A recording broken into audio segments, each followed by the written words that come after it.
Guys, welcome to our channel hunger home bytes. So ఈరోజు మనం యమ్మీ and tasty sambar చేస్తున్నాం. ఇది ఎవరైనా బ్యాచిలర్స్తో సహా ఈజీగా చేసేసుకోవచ్చు. సో ఈ వీడియో మీకు నచ్చినట్టయితే please like, share and subscribe. So without any further delay let's get in to the video. ఇప్పుడు ఏం చేయాలంటే మనం ఒక బౌల్ తీసుకుని అందులో నేను ఇక్కడ 3/4 కప్ ఆఫ్ కందిపప్పు తీసుకుంటున్నా. ఇది అప్రాక్సిమేట్లీ ఒక 4 to 5 పీపుల్కి చాలా బాగా సరిపోతుంది. అది బాగా ఒక 3 to 4 టైమ్స్ వాష్ చేసుకుని ఒక 1 అవర్ సోక్ చేసుకోవాలి. మీకు టైం లేదు అనుకుంటే అట్లీస్ట్ ఒక హాఫ్ అన్ అవర్ అయినా సోక్ చేయండి. అలాగే ఒక 50 grams ఆఫ్ చింతపండు తీసుకోండి. 10 minutes సోక్ చేసి పక్కన పెట్టేయండి. ఇప్పుడు మనకు కావాల్సిన వెజిటబుల్స్ అన్నీ తీసుకుందాం. నేను ఇక్కడ సొరకాయ ఏమో ఒక హాఫ్ తీసుకుంటున్నా, టొమాటో వచ్చేసి 3, అండ్ ముల్లంగి వచ్చేసి 1, ములక్కాడలు వచ్చేసి ఒక 2 నుంచి 3 as per your taste, and carrot వచ్చేసి 1, పచ్చిమిర్చి ఒక 3, అండ్ నేను ఇక్కడ మెయిన్లీ యూజ్ చేసేది సాంబార్ ఆనియన్స్, సో దట్ మీకు ఫ్లేవర్ చాలా బాగుంటుంది. ఒక 20 సాంబార్ ఆనియన్స్ యూజ్ చేస్తున్నా. మీరు లేదు అనుకుంటే నార్మల్ ఆనియన్స్ కూడా యూజ్ చేసుకోవచ్చు. స్టవ్ ఆన్ చేసి కుక్కర్ పెట్టి మనం నానబెట్టుకున్న కందిపప్పుని యాడ్ చేసి కొంచెం పసుపు వేసి కుక్కర్ మూత పెట్టి ఒక 3 to 4 విజిల్స్ మీడియం ఫ్లేమ్లో పెట్టండి. సో దట్ పప్పు చాలా వెన్నలాగా మెత్తగా ఉడుకుతుంది. సాంబార్కి అలానే ఉండాలి. తర్వాత మనం ఒక కడాయి తీసుకుందాం. నేను ఇక్కడ ఒక బిర్యానీ పాట్ తీసుకుంటున్నాను సాంబార్ కోసం.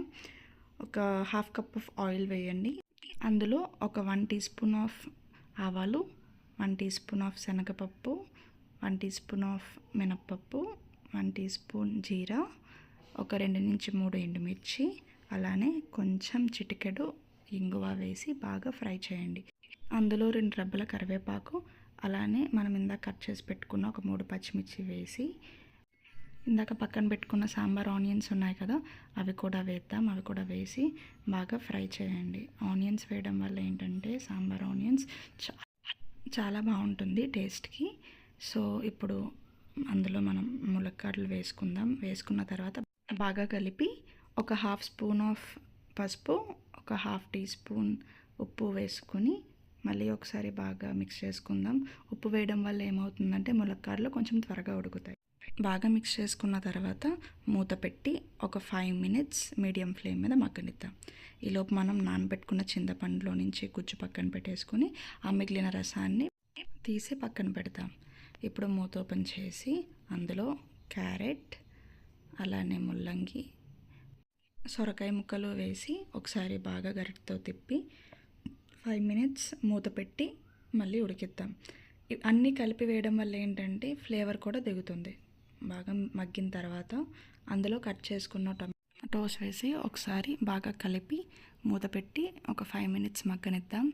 మనం టొమాటోస్ లాస్ట్లో యాడ్ చేయడం వల్ల ఏంటంటే త్వరగా మగ్గుతాయి. ముందు మనం వేస్తే అందులో వెజిటబుల్స్ మగ్గవు. సో 1 spoon ధనియాల పొడి, 1 spoon కారం వేసి మళ్ళీ ఒకసారి కలుపుకుందాం. తర్వాత మనం నానబెట్టుకున్న చింతపండు పులుసు కూడా వేసుకొని హై ఫ్లేమ్లో ఒక్క 5 minutes మగ్గనిద్దాం, సరిపోతుంది. నెక్స్ట్ అందులో ఇందాక మనం ఉడికించుకున్న పప్పు ఉంది కదా, కందిపప్పు, సో అది కూడా ఇందులో వేసేసుకుందాం. కందిపప్పు చాలామంది లాస్ట్లో వేస్తూ ఉంటారు దించే 5-10 minutes ముందు. అలా కన్నా ఇలా చింతపండు వేసిన వెంటనే ఉడికించిన కందిపప్పు వేస్తే టేస్ట్ చాలా బాగుంటుంది. ఇప్పుడు మూత పెట్టి 5 minutes మీడియం ఫ్లేమ్లో మరగనిద్దాం. తర్వాత అందులో మనం ఒక చిన్న కట్ట కొత్తిమీర, అలానే చిన్న బెల్లం ముక్క వేద్దాం. బెల్లం ముక్క మీకు నచ్చకపోతే స్కిప్ చేయొచ్చు, బట్ బెల్లం వేయడం వల్ల ఏంటంటే టేస్ట్ అన్నీ కూడా చాలా బాగుంటాయి. ఇక్కడ ఒక చిన్న టిప్, మీరు పులుసులో ఏం చేసుకున్నా అందులో చిన్న బెల్లం వేయండి. దానివల్ల ఏంటంటే టేస్ట్, పులుపు, ఉప్పు మొత్తం అంతా కూడా ఫ్లేవర్ అంతా కూడా చాలా బాగుంటుంది. అంతే, ఇక్కడ ఒకసారి మనం సాల్ట్, పులుపు అన్నీ టేస్ట్ చేద్దాం. మీకు ఒకవేళ ఏమైనా తక్కువ ఎక్కువ అనిపిస్తే ఇక్కడ కలుపుకోవచ్చు. ఇక్కడ మొత్తం అన్నీ చాలా కరెక్ట్గా ఉన్నాయి. సో ఇప్పుడు మనం మూత పెట్టి దాన్ని పక్కన పెట్టేసి తాలింపు పెట్టుకుందాం. స్టవ్ ఆన్ చేసి తాలింపు కింద పెట్టుకుని అందులో ఒక 3 tablespoons ఆఫ్ ఆయిల్ వేద్దాం.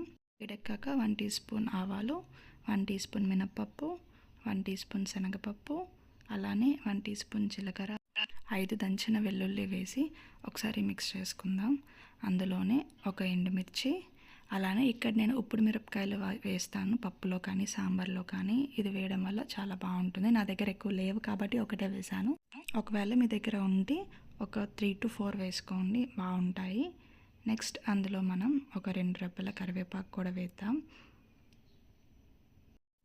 అంతే, అయిపోయింది మన సాంబార్. తాలింపుని అందులో సాంబార్లో కలిపేసుకొని ఒకసారి మిక్స్ చేసుకుంటే మన యమ్మీ అండ్ టేస్టీ సాంబార్ రెడీ అయిపోతుంది. వాయిస్ ఓవర్ ఇస్తున్న ఫస్ట్ వీడియో అండి ఇది. సో ఏమైనా మిస్టేక్స్ ఉంటే ప్లీజ్ ఇగ్నోర్ దెమ్. నా ఇన్స్టా ఐడి కూడా డిస్క్రిప్షన్లో ఇస్తున్నా, ప్లీజ్ ఫాలో. Thank you.